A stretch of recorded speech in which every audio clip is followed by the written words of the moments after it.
सभी साथियों को प्यार भरा नमस्कार। आप सभी का हमारे YouTube चैनल इडू ज्ञान अकेडमी में बहुत बहुत स्वागत है। साथियों, खंड थर्ड के अंतर्गत आयोग ने जो सिलेबस प्रोवाइड किया है जिससे 60 प्रश्न बताए जा रहे हैं कि आएंगे, उसके अंतर्गत इकाई 8 अर्थात इकाई 8 के अंतर्गत प्रधानाध्यापक की भूमिका और उत्तरदायित्व के महत्वपूर्ण टॉपिक्स के ऊपर क्वेश्चंस प्रोवाइड किए जा रहे हैं। और आज उन्हीं संदर्भ में आज का जो टॉपिक है प्रधानाचार्य के नियंत्रण एवं निर्णय संबंधी कार्य, इसके महत्वपूर्ण प्रश्नों को देखेंगे। चलिए शुरू करते हैं। पहला प्रश्न, प्रधानाचार्य ने विद्यालय का परीक्षा परिणाम निर्धारित मानक से कम पाया। इंपॉर्टेंट क्वेश्चन है। प्रधानाचार्य ने विद्यालय का परीक्षा परिणाम निर्धारित मानक से कम पाया। उन्होंने पहले आंकड़ों की पुष्टि की, फिर विषयवार परिणाम का विश्लेषण किया, शिक्षकों से कारण जाने, विद्यार्थियों की कठिनाइयों का पता लगाया और अंत में सुधारात्मक योजना लागू की। यह पूरी प्रक्रिया मुख्यतः किस प्रशासनिक दृष्टिकोण को प्रदर्शित करती है? इंपॉर्टेंट क्वेश्चन है ये। अब ऑप्शन देख लेते हैं। केवल निरीक्षणात्मक नियंत्रण, केवल निरंकुश नियंत्रण, नियंत्रण फीडबैक और तर्कसंगत निर्णय का समन्वित प्रयोग, केवल दंडात्मक प्रशासन। तो इसका आंसर हो जाएगा नियंत्रण फीडबैक और तर्कसंगत निर्णय का समन्वित प्रयोग किया गया है इसके अंतर्गत, क्योंकि यह जो है प्रधानाचार्य के द्वारा, इसके अंतर्गत प्रधानाध्यापक के द्वारा या इस प्रक्रिया में मानक से तुलना की गई है, विचलन की पहचान की गई है, तथ्य संग्रह किए गए हैं, कारण विश्लेषण और निर्णय को ध्यान में रखा गया है, सुधारात्मक कार्यवाही सभी चरण दिखाई देते हैं, सुधारात्मक कार्यवाही के सभी चरण दिखाई देते हैं। इसलिए यह नियंत्रण और निर्णय से संबंधित प्रयोग का सर्वोत्तम उदाहरण रहा है और इस तरीके से सी ऑप्शन इसका करेक्ट हो जाएगा। क्वेश्चन नंबर 2 पर आते हैं। नियंत्रण प्रक्रिया का तार्किक प्रथम चरण कौन सा है? ऑप्शन देख लेते हैं। सुधारात्मक कार्रवाई, वास्तविक प्रदर्शन का मापन, मानकों का निर्धारण और डी ऑप्शन है विचलन का विश्लेषण। तो इसका राइट आंसर हो जाएगा मानकों का निर्धारण अर्थात सी ऑप्शन। जब तक अपेक्षित प्रदर्शन के मानक निर्धारित नहीं होंगे, जब तक अपेक्षित प्रदर्शन के मानक निर्धारित नहीं होंगे, तब तक वास्तविक उपलब्धि की तुलना करना संभव नहीं है या नहीं होगा। इसलिए सी ऑप्शन यहाँ पे राइट हो जाएगा। क्वेश्चन नंबर 3 पर आते हैं। यदि विद्यालय में निर्धारित लक्ष्य 90% परीक्षा परिणाम है, लेकिन वास्तविक परिणाम 78% है, तो प्रधानाचार्य की पहली विश्लेषणात्मक कार्रवाई क्या होनी चाहिए? ऑप्शन देख लेते हैं। संबंधित शिक्षकों को दंड देना, परीक्षा पुनः आयोजित करना, लक्ष्य और वास्तविक परिणाम के बीच विचलन के कारणों का विश्लेषण करना, लक्ष्य को घटाकर 78% कर देना। तो इसका राइट आंसर हो जाएगा सी, लक्ष्य और वास्तविक परिणाम के बीच विचलन के कारणों का विश्लेषण करना। यह जो है सटीक राइट आंसर हो जाएगा, क्योंकि नियंत्रण में विचलन मिलने के बाद तुरंत दंड नहीं दिया जाता। पहले यह निर्धारित किया जाता है कि विचलन मानवीय संसाधनगत, प्रक्रियागत या पारिस्थितिक जन्य कारणों से हुआ है या किस तरीके से विचलन हुआ है, तो उन कारणों का पता लगाया जाता है। सी ऑप्शन इसका राइट हो जाएगा। क्वेश्चन नंबर 4 पर आते हैं। प्रभावी नियंत्रण की प्रमुख विशेषता क्या है? अत्यधिक कठोरता, निरंतर भय, समयानुकूलता एवं सुधारात्मकता, पूर्ण केंद्रीकरण। तो इसका राइट आंसर हो जाएगा समयानुकूलता एवं सुधारात्मकता, क्योंकि अच्छा नियंत्रण समय पर सूचना देता है, क्योंकि अच्छा नियंत्रण, समय पर सूचना देता है और सुधार का अवसर प्रदान करता है। केवल कठोरता प्रभावी नियंत्रण की पहचान नहीं है, इसलिए सी ऑप्शन यहाँ पे राइट हो जाएगा। क्वेश्चन नंबर 5 पर आते हैं। प्रधानाचार्य के निर्णय का सर्वोच्च आधार क्या होना चाहिए? व्यक्तिगत पसंद, वरिष्ठ कर्मचारी का दबाव, उपलब्ध तथ्य, उद्देश्य और विद्यालय के हित, बहुमत का दबाव। तो क्वेश्चन नंबर 5 का राइट आंसर सी हो जाएगा, उपलब्ध तथ्य, उद्देश्य और विद्यालय के हित। यहाँ पे सी आंसर राइट हो जाएगा, क्योंकि प्रशासनिक निर्णय तथ्यपरक, उद्देश्यपरक, नियम सम्मत और संस्थागत हित पर आधारित होने चाहिए। अब आते हैं क्वेश्चन नंबर 6 पर। निर्णय निर्माण में विकल्पों का मूल्यांकन किस चरण में आता है? समस्या की पहचान के बाद, विकल्पों के निर्माण के बाद, निर्णय लागू होने के बाद, या डी ऑप्शन है नियंत्रण के अंतिम चरण में। तो इसका राइट आंसर हो जाएगा विकल्पों के निर्माण के बाद। विकल्पों के निर्माण के बाद इसका राइट आंसर हो जाएगा, क्योंकि सामान्यतः एक क्रम होती है। सबसे पहले समस्या की पहचान की जाती है, समस्या की पहचान हो गई, और इसके बाद सूचना संग्रह किया जाता है। क्या किया जाता है? सूचनाएं संग्रह किया जाता है, और फिर विकल्प निर्माण किया जाता है। क्या? विकल्प निर्माण किया जाता है, और फिर विकल्पों का मूल्यांकन। फिर क्या हो जाएगा? मूल्यांकन करेंगे विकल्पों का, और इसके बाद सर्वोत्तम विकल्प का चयन करेंगे। क्या करेंगे? जो सबसे अच्छा विकल्प होगा उसका चयन करेंगे, और उसके बाद क्रियान्वयन भी उसी का करेंगे। क्या करेंगे? क्रियान्वयन भी उसी का करेंगे, और क्रियान्वयन के बाद में फिर मूल्यांकन किया जाता है। तो इस तरीके से इसका राइट आंसर क्या हो जाएगा? फिर से एक बार मैं इसकी क्रम बताते हैं। पहले समस्या की पहचान करेंगे, फिर सूचना संग्रह करेंगे, फिर विकल्प निर्माण करेंगे, और विकल्पों का मूल्यांकन फिर करेंगे, और फिर सर्वोत्तम विकल्प का चयन करेंगे, फिर क्रियान्वयन करेंगे, और उसके बाद मूल्यांकन करेंगे। इसीलिए इसका राइट आंसर क्या हो जाएगा? विकल्पों के निर्माण के बाद। इसका राइट आंसर हो जाएगा बी। अब आते हैं क्वेश्चन नंबर 7 पर। यदि प्रधानाचार्य की किसी समस्या का समाधान बिना पर्याप्त तथ्य एकत्र किए कर देता है, तो सबसे बड़ी प्रशासनिक कमी क्या होगी? 7 इंपॉर्टेंट क्वेश्चन है, और ऐसे ही क्वेश्चंस आप लोगों को देखने को मिलेंगे। नियंत्रण का अभाव, तर्कसंगत निर्णय का अभाव, प्रत्यायोजन का अभाव, संगठनात्मक संरचना का अभाव। तो 7 का राइट आंसर बी हो जाएगा, तर्कसंगत निर्णय का अभाव। क्योंकि पर्याप्त सूचना के बिना लिया गया निर्णय अपूर्ण सूचना पर आधारित निर्णय होता है, जिससे गलत निष्कर्ष की संभावना बढ़ जाती है। इसलिए इसका बी आंसर करेक्ट हो जाएगा। क्वेश्चन नंबर 8 पर आते हैं। निम्न में से कौन सा नियंत्रण का फीडबैक स्वरूप दर्शाता है? तो क्वेश्चन नंबर 8 का विकल्प देखते हैं। कार्य शुरू होने से पहले नियम बनाना, कार्य के दौरान निर्देश देना, परिणामों का विश्लेषण करके भविष्य की कार्यप्रणाली में सुधार करना, कर्मचारी की नियुक्ति करना। तो 8 का राइट आंसर हो जाएगा परिणामों का विश्लेषण करके भविष्यवाणी की कार्यप्रणाली में सुधार करना। यह इसका राइट आंसर हो जाएगा, क्योंकि फीडबैक का अर्थ उपलब्ध परिणामों से सीख लेकर आगामी कार्यों में सुधार करना होता है। इसलिए सी आंसर इसका करेक्ट हो जाएगा। क्वेश्चन नंबर 9 पर आते हैं। प्रधानाचार्य द्वारा किसी शिक्षक को एक कार्य सौंपकर उसके परिणाम की समीक्षा करना किसका उदाहरण है? तो क्वेश्चन नंबर 9 के ऑप्शन देखते हैं।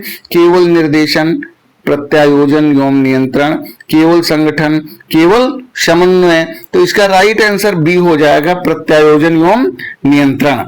प्रत्यायोजन एवं नियंत्रण, क्योंकि कार्य सौंपना प्रत्यायोजन है। कार्य सौंपना जो है यह क्या है? प्रत्यायोजन। यह प्रत्यायोजन है, और जबकि परिणामों की समीक्षा करना नियंत्रण कहलाता है, इसलिए बी ऑप्शन हो जाएगा राइट। क्वेश्चन नंबर 10 पर आते हैं। निम्न में से कौन सा निर्णय कार्यक्रमित निर्णय के निकटतम है? ऑप्शन देखते हैं। अचानक उत्पन्न गंभीर प्रशासनिक संकट का समाधान, किसी नए शैक्षिक प्रयोग को आरंभ करने का निर्णय, स्थापित नियम के अनुसार नियमित अवकाश आवेदन का निस्तारण, विद्यालय में नई नीति बनाने का निर्णय। तो इसका राइट आंसर सी हो जाएगा। स्थापित नियम के अनुसार नियमित अवकाश आवेदन का निस्तारण, यह इसका राइट आंसर हो जाएगा, क्योंकि नियमित और बार बार आने वाली परिस्थितियों में पूर्व निर्धारित नियमों के आधार पर लिए गए निर्णय कार्यक्रमित निर्णय कहलाते हैं, इसलिए सी ऑप्शन इसका राइट हो जाएगा। कार्यक्रमित निर्णय आप लोग समझ गए होंगे कि नियमित और बार बार आने वाली परिस्थितियों में पूर्व निर्धारित नियमों के आधार पर लिए गए निर्णय कार्यक्रमित निर्णय कहलाते हैं। सी ऑप्शन इसका करेक्ट हो जाएगा। क्वेश्चन नंबर 11 पर आते हैं। अपवाद द्वारा प्रबंधन, मैनेजमेंट बाय एक्सेप्शन में प्रधानाचार्य का कार्य मुख्यतः किस पर केंद्रित होता है? इंपॉर्टेंट क्वेश्चन है। प्रत्येक छोटी गतिविधि पर, केवल सामान्य गतिविधियों पर, और है महत्वपूर्ण विचलनों और अपवादों पर, और डी ऑप्शन है केवल कर्मचारियों की उपस्थिति पर। तो इसका राइट आंसर हो जाएगा महत्वपूर्ण विचलनों और अपवादों पर, क्योंकि इस सिद्धांत में, क्योंकि अपवाद द्वारा प्रबंधन सिद्धांत में सामान्य कार्यों को संबंधित स्तर पर चलने दिया जाता है और प्रधानाचार्य का विशेष ध्यान महत्वपूर्ण विचलनों पर रहता है, इसलिए सी ऑप्शन करेक्ट हो जाएगा। क्वेश्चन नंबर 12 पर आते हैं। यदि सभी शिक्षक निर्धारित कार्य समय पर पूरा कर रहे हैं तो प्रधानाचार्य का प्रत्येक शिक्षक के दैनिक कार्य में हस्तक्षेप करना किस दोष को प्रदर्शित करेगा? तो इसका राइट आंसर क्या हो जाएगा? विकल्प देखते हैं। प्रभावी नियंत्रण, अति नियंत्रण, विकेंद्रीकरण या प्रत्यायोजन। तो इसका राइट आंसर क्या हो जाएगा? अति नियंत्रण। क्या हो जाएगा? अति नियंत्रण, क्योंकि अनावश्यक हस्तक्षेप माइक्रो मैनेजमेंट जिसको बोलते हैं, क्या बोलते हैं? अंग्रेजी में भी पूछा जा सकता है, तो माइक्रो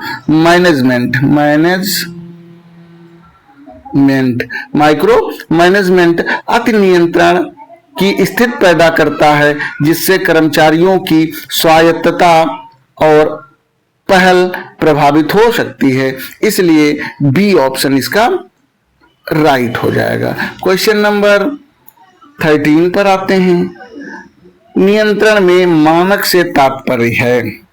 नियंत्रण में मानक से तात्पर्य है, तो विकल्प देख लेते हैं। कर्मचारी की व्यक्तिगत राय, अपेक्षित प्रदर्शन का निर्धारित स्तर, प्रधानाचार्य का व्यक्तिगत आदेश, केवल विद्यालय का बजट। तो 13 का राइट आंसर हो जाएगा अपेक्षित प्रदर्शन का निर्धारित स्तर, क्योंकि मानक वह पूर्व निर्धारित स्तर है जिसके आधार पर वास्तविक कार्य निष्पादन का मूल्यांकन किया जाता है, इसलिए बी ऑप्शन, कौन सा? बी, अपेक्षित प्रदर्शन का निर्धारित स्तर, बी ऑप्शन सही माना जाएगा। क्वेश्चन नंबर 14 पर आते हैं। यदि किसी शिक्षक का प्रदर्शन निर्धारित मानक से कम है तो प्रधानाचार्य की सर्वाधिक उपयुक्त पहली प्रतिक्रिया क्या होगी? तत्काल निलंबन, कारणों की पहचान और सुधारात्मक उपाय, सार्वजनिक आलोचना, शिक्षक को अतिरिक्त दंड देना। तो 14 का राइट आंसर बी हो जाएगा। कारणों की पहचान और सुधारात्मक उपाय करना, यह जो है प्रधानाचार्य का प्रथम कार्य हो जाएगा, क्योंकि प्रभावी नियंत्रण का उद्देश्य सुधार है, इसलिए पहले प्रदर्शन में कमी के वास्तविक कारणों का पता लगाना अनिवार्य रूप से सही होगा। तो बी आंसर इसका राइट हो जाएगा। क्वेश्चन नंबर 15 पर आते हैं। निम्न में से कौन सा नियंत्रण और दंड के बीच सही अंतर बताता है? दोनों समान हैं। नियंत्रण केवल दंड देने की प्रक्रिया है। नियंत्रण प्रदर्शन को के लक्ष्यों के अनुरूप रखने की प्रक्रिया है, जबकि दंड केवल एक संभावित प्रशासनिक कार्यवाही है। और डी ऑप्शन है, दंड नियंत्रण से अधिक व्यापक है। तो 15 का राइट आंसर हो जाएगा सी। बड़ा भी है इसका आंसर, तो हम इसी तरीके से भी हम कल्पना कर सकते हैं, सोच सकते हैं कि ये आंसर होने के ज्यादा चांसेस हैं। सी इसका राइट हो जाएगा। नियंत्रण क्यों हो जाएगा? नियंत्रण प्रदर्शन के लक्ष्यों के अनुरूप रखने की प्रक्रिया है, जबकि दंड केवल एक संभावित प्रशासनिक कार्रवाई है। और नियंत्रण व्यापक प्रशासनिक प्रक्रिया है, यह भी याद रखेंगे। नियंत्रण व्यापक प्रशासनिक प्रक्रिया है, दंड उसका अनिवार्य हिस्सा नहीं है, इसलिए सी आंसर राइट हो जाएगा। क्वेश्चन नंबर 16 पर आते हैं। प्रधानाचार्य के निर्णय में जोखिम का अर्थ है। तो ऑप्शन देखेंगे। निर्णय लेने से हमेशा होने वाली हानि, परिणामों के बारे में पूर्ण अज्ञान और संभावित परिणामों और उनकी संभावनाओं के संबंध में अनिश्चितता, निर्णय लेने से इनकार। तो इसका राइट आंसर हो जाएगा सी। संभावित परिणामों और उनकी संभावनाओं के संबंध में अनिश्चितता, यह इसका राइट हो जाएगा, क्योंकि जोखिम में संभावित परिणामों की जानकारी कुछ सीमा तक उपलब्ध होती है, जबकि अनिश्चितता में परिणामों की संभावना अधिक अस्पष्ट होती है, इसलिए सी आंसर इसका राइट हो जाएगा। क्वेश्चन नंबर 17 पर आते हैं। किसी निर्णय में सभी संभावित विकल्पों को पूर्णतः ज्ञात मानकर सर्वोत्तम विकल्प चुनने का दृष्टिकोण किससे संबंधित है? तो इसका राइट आंसर हो जाएगा सीमित तर्क संगतता, पूर्ण संगतता और अंतर्ज्ञानात्मक निर्णय, आकस्मिक निर्णय। इसका राइट आंसर हो जाएगा बी, पूर्ण तर्क संगतता, क्योंकि पूर्ण तर्क संगतता मॉडल में समस्या, सभी विकल्प, उनके परिणाम और सर्वोत्तम विकल्प की पहचान को आदर्श रूप से माना जाता है, इसलिए बी आंसर इसका राइट हो जाएगा। क्वेश्चन नंबर 18 पर आते हैं। वास्तविक प्रशासनिक परिस्थितियों में प्रधानाचार्य की निर्णय क्षमता सीमित होने का प्रमुख कारण क्या हो सकता है? सूचना, समय और संसाधन की सीमाएं, केवल विद्यालय भवन, केवल कर्मचारियों की संख्या, केवल परीक्षा प्रणाली। तो इसका राइट आंसर हो जाएगा ए, सूचना, समय और संसाधनों की सीमाएं। इसका राइट आंसर हो जाएगा, क्योंकि वास्तविक परिस्थितियों में निर्णयकर्ता के पास समय, सूचना, संसाधन और विश्लेषण की क्षमता सीमित हो सकती है। इसे सीमित तर्क संगतता से जोड़ा जाता है, इसलिए ए ऑप्शन क्या हो जाएगा? ये ऑप्शन इसका राइट हो जाएगा। क्वेश्चन नंबर 19 पर आते हैं। प्रधानाचार्य द्वारा किसी समस्या से संबंधित या समस्या के संबंध में संबंधित शिक्षकों से सुझाव लेना किस निर्णय प्रक्रिया को मजबूत करता है? सहभागी निर्णय, निरंकुश निर्णय, निष्क्रिय निर्णय और आकस्मिक निर्णय। तो इसका राइट आंसर हो जाएगा ए, सहभागी। क्या हो जाएगा? सहभागी। क्योंकि सहभागी क्यों हो जाएगा? क्योंकि संबंधित व्यक्तियों को निर्णय प्रक्रिया में शामिल करने से सहभागी निर्णय विकसित होता है और निर्णय की स्वीकार्यता बढ़ जाती है, इसलिए ए ऑप्शन इसका राइट हो जाएगा। क्वेश्चन नंबर 20 पर आते हैं। यदि निर्णय अत्यंत समय संवेदी है और तत्काल कार्यवाही आवश्यक है, तो प्रधानाचार्य को किस बात को प्राथमिकता देनी चाहिए? ऑप्शन देख लेते हैं। अनिश्चित काल तक विचार विमर्श, उपलब्ध विश्वसनीयता, सूचना के आधार पर समयबद्ध निर्णय को टालना, सभी कर्मचारियों की सहमति प्राप्त करना। तो 20 का राइट आंसर हो जाएगा बी, उपलब्ध विश्वसनीय सूचना के आधार पर समयबद्ध निर्णय देना। यह जो है इसको प्राथमिकता देनी चाहिए, क्योंकि समय संवेदी परिस्थितियों में पूर्ण सूचना की प्रतीक्षा करना स्वयं समस्या को बढ़ा सकता है। उपलब्ध विश्वसनीय तथ्यों के आधार पर त्वरित और विवेकपूर्ण निर्णय अत्यंत आवश्यक होता है। इसलिए बी यहाँ पे करेक्ट है, B is right. Question number 21 पर आते हैं। नियंत्रण की भविष्याभिमुख प्रकृति किससे स्पष्ट होती है?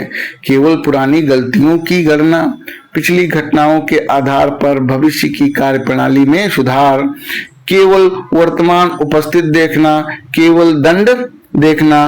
तो इसका राइट आंसर हो जाएगा बी, पिछली घटनाओं के आधार पर भविष्य की कार्यप्रणाली में सुधार। भविष्य की घटनाओं के आधार पर पिछली घटनाओं के, सॉरी यहाँ पे कंफ्यूजन हो गया थोड़ा सा, सॉरी, फिर से इस क्वेश्चन को देख लेते हैं। नियंत्रण की भविष्याभिमुख प्रकृति किससे स्पष्ट होती है? केवल पुरानी गलतियों की गणना, पिछली घटनाओं के आधार पर भविष्य की कार्यप्रणाली में सुधार। यही इसका राइट आंसर हो जाएगा, क्योंकि नियंत्रण पिछली उपलब्धियों का मूल्यांकन करता है, लेकिन उसका अंतिम उद्देश्य भविष्य के प्रदर्शन में सुधार करना होता है। इसलिए बी आंसर इसका राइट हो जाएगा। क्वेश्चन नंबर 22 पर आते हैं।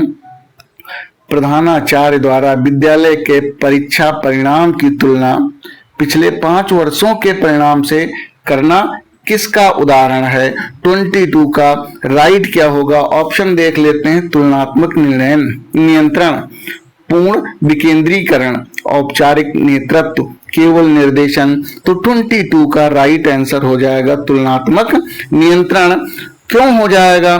क्योंकि अलग अलग अवधियों के प्रदर्शन की तुलना करके प्रवृत्ति और विचलन पहचानना तुलनात्मक नियंत्रण का उपयोगी उदाहरण है। इसलिए A is correct option of this question. Question number 23 पर आते हैं। सही समय पर सही सूचना नियंत्रण के लिए क्यों आवश्यक है? तो इससे कर्मचारियों की संख्या बढ़ती है,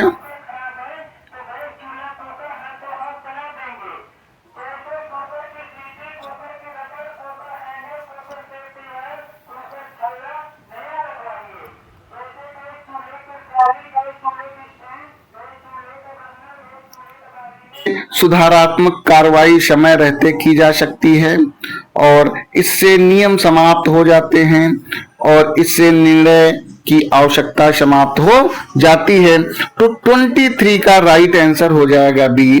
इससे सुधारात्मक कार्रवाई समय रहते की जा सकती है, क्योंकि विलंबित सूचना से समस्या गंभीर हो सकती है। समय पर सूचना प्रभावी सुधारात्मक कार्रवाई संभव बनाती है। इसलिए B answer is correct of this question. Question number 24 पर आते हैं।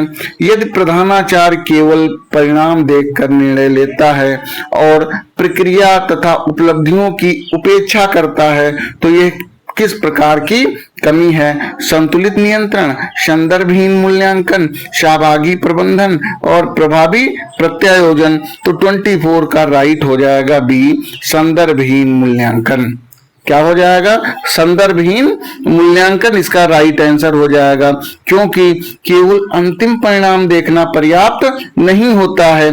परिणाम के पीछे की प्रक्रिया, परिस्थितियों और संसाधन भी समझना अत्यंत आवश्यक है। तो B is correct of this question. Question number 25 पर आते हैं। प्रधानाचार्य के नियंत्रण में सुधारात्मक कार्रवाई का सर्वोत्तम उदाहरण कौन सा है?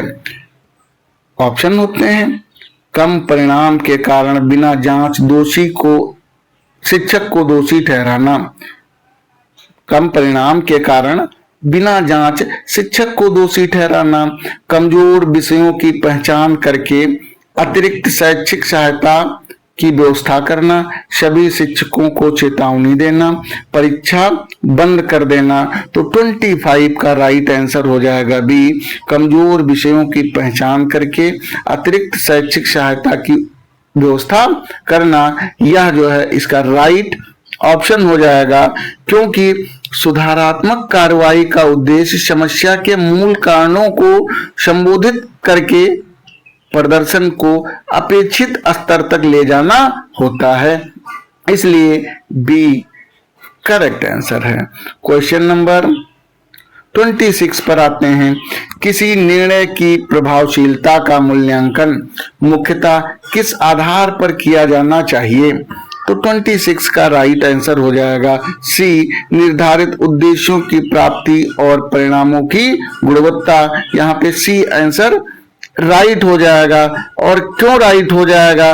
क्योंकि प्रशासनिक निर्णय की गुणवत्ता का मूल्यांकन उसके उद्देश्य, परिणाम, प्रभाव और संस्थागत हित के आधार पर किया जाना चाहिए, इसलिए C is correct answer of this question. Question number 27 पर पहुंचते हैं। प्रधानाचार्य द्वारा नियंत्रण के लिए अत्यधिक संख्या में रिपोर्ट मांगने का संभावित नकारात्मक प्रभाव क्या है?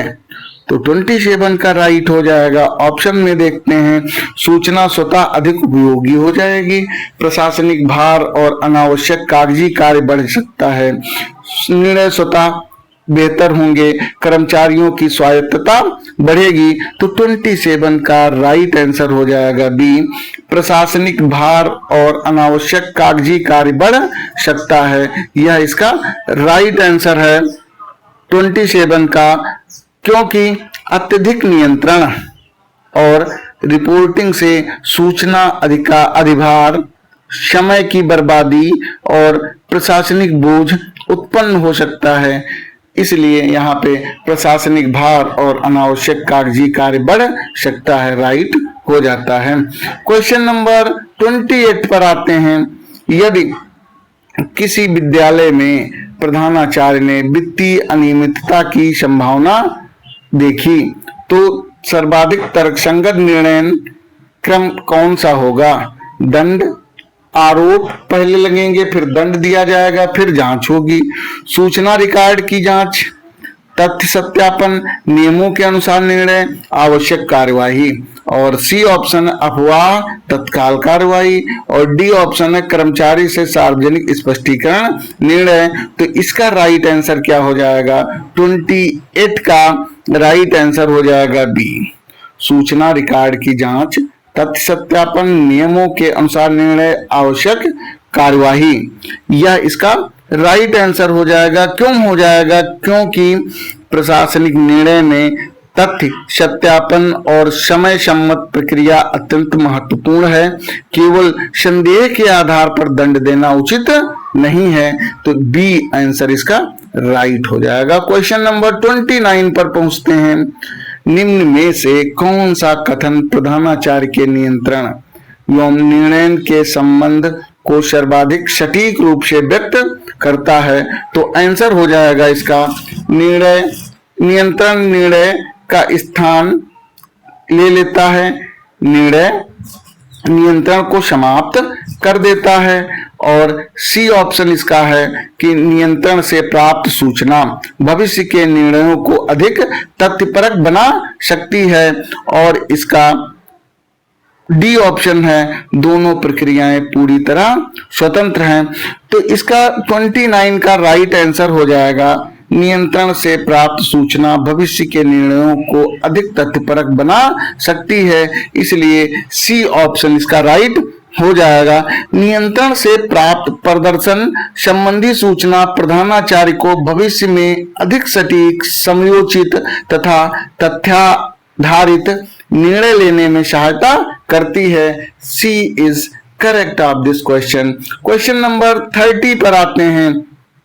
प्रधानाचार्य के नियंत्रण कार्य का सर्वोत्तम उद्देश्य क्या है? कर्मचारियों पर कठोर निगरानी रखना, विद्यालय के प्रत्येक गतिविधि में व्यक्तिगत हस्तक्षेप करना, निर्धारित उद्देश्यों और वास्तविक उपलब्धियों के बीच सामंजस्य स्थापित करना, केवल कर्मचारियों की गलतियां खोजना। तो 30 का राइट आंसर सी हो जाएगा। क्यों हो जाएगा? नियंत्रण का वास्तविक उद्देश्य दोष ढूंढना नहीं, बल्कि निर्धारित लक्ष्यों, वास्तविक कार्य निष्पादन और सुधारात्मक कार्रवाई के बीच संतुलन स्थापित करना है। इसलिए सी ऑप्शन इसका करेक्ट हो जाएगा। तो इस तरीके से साथियों, आप सभी ने 30 अति महत्वपूर्ण प्रश्न इस चैप्टर जिसका टाइटल था प्रधानाचार्य के नियंत्रण एवं निर्णय संबंधी कार्य, ये आपने देखे। आपको यूनिट 3 की सभी इकाइयां, इकाई 5, इकाई 6, इकाई 7, इकाई 8, सभी इकाइयां आप लोगों को यूनिट वाइज या ये कह सकते हैं कि प्लेलिस्ट में जाकर के और अलग अलग क्लासेस आप लोगों को प्रोवाइड की गई हैं, तो बहुत ही अच्छे से तैयारी कर सकते हैं। और ये प्रश्न कैसे थे या आपको क्लास कैसी लगी? यदि अच्छी लगी हो तो लाइक अवश्य करिएगा और कमेंट बॉक्स में बताइएगा कि क्वेश्चंस कैसे इस क्लास में रखे गए थे। मिलते हैं नेक्स्ट वीडियो में, तब तक के लिए जय हिंद, जय भारत।